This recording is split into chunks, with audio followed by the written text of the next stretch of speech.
غصہ آیا۔ میں نے فوراً سے زید کو فون کیا۔ میں نے کہا ابھی کہ ابھی وریشا کے پاس جاؤ اور اسے یہ فون پکڑاؤ، اسے کہو کہ بھائی بہت غصے میں ہے، اگر تم نے بات نہیں کی تو وہ واپس پاکستان آ جائیں گے۔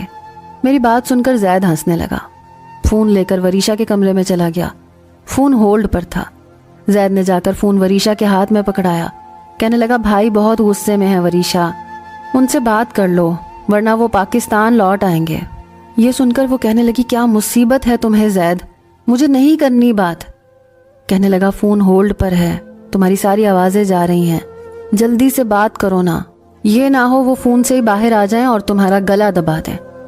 یہ کہہ کر شاید زید کمرے سے جا چکا تھا، کیونکہ کمرے کے دروازے کے بند ہونے کی آواز آئی، پھر ایک کپ کپاتی ہوئی آواز سنائی دی، ہیلو۔ میں نے کہا فون کیوں بند کر کے بھاگ گئی تھی؟ کہنے لگی وہ بھاگی نہیں تھی، وہ کھانا بنا رہی تھی، اس لیے کچن میں جانا تھا۔ وہ بے حد خوف زدہ تھی۔ وہی میں نے کہا کالج میں کون سے سبجیکٹ لیے ہیں تم نے؟ کہنے لگی وہی جو آپ نے کہا تھا، میڈیکل۔ میں نے کہا ویری گڈ۔ پھر میں اس سے پڑھائی کے بارے میں کچھ پوچھنے لگا۔ میں چاہتا تھا وہ مجھ سے باتیں کیا کرے، لیکن وہ بس اسی بات کا جواب دے رہی تھی جو میں پوچھ رہا تھا۔ میں نے کہا بات کیوں نہیں کرتی مجھ سے؟ کہنے لگی ٹائم نہیں ملتا، وہ پڑھائی بہت ٹف ہے۔ پھر اس نے فون بند کر دیا۔ میں نے کئی بار کال کی لیکن اس نے فون نہیں اٹھایا۔ زید کہنے لگا کہ بھائی وہ آپ سے اتنا ڈرتی ہے تو بات کیسے کرے گی؟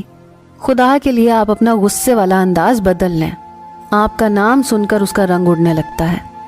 ان 5 سالوں میں بمشکل 2 بار ہی اس نے مجھ سے بات کی تھی۔